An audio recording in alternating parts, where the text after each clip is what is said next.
জনগণের সার্বিক কল্যাণে প্রতিশ্রুতিবদ্ধ বর্তমান রাজ্য সরকার। এরই অঙ্গ হিসেবে মুখ্যমন্ত্রী মানিক সাহা বুধবার গুরুত্বপূর্ণ পর্যালোচনা বৈঠক করেন।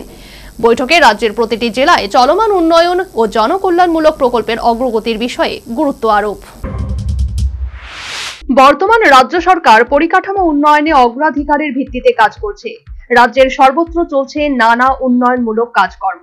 সেই সমস্ত উন্নয়নমূলক কাজকর্মের গতি প্রকৃতি জানতে, সর্বোপরি সেই সব কর্মকাণ্ডের বাস্তব অবস্থা সম্পর্কে অভিহিত হতে বৃহস্পতিবার পর্যালোচনা বৈঠক করলেন মুখ্যমন্ত্রী মানিক সাহা। কার্যত বিভিন্ন প্রকল্প বাস্তবায়নে গতি আনতে প্রশাসনিক করণীয় বিষয়ে মুখ্যমন্ত্রী এই পর্যালোচনা বৈঠকে বিস্তারিত আলোচনা করেন। তিনি বলেন, উন্নয়নমূলক কর্মসূচি শুধু কাগজে কলমে নয়, কার্যক্ষেত্রে সাফল্যের সঙ্গে সম্পন্ন হওয়াই মূল লক্ষ্য। এর জন্য জেলাভিত্তিক পরিকল্পনার তদারকি জোরদার করার নির্দেশ দেন। বৈঠকে জেলার জেলাশাসক, উচ্চপদস্থ আধিকারিক এবং বিধায়কদের সক্রিয় ভূমিকার বিষয়ে মুখ্যমন্ত্রী জোর দেন। তিনি আনুষঙ্গিক জনকল্যাণমুখী কাজের ক্ষেত্রেও দ্রুত পদক্ষেপ গ্রহণের আহ্বান জানান।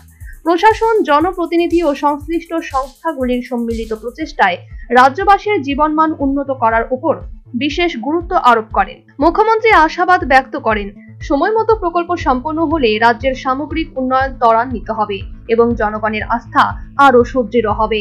Bureau report, news vanguard.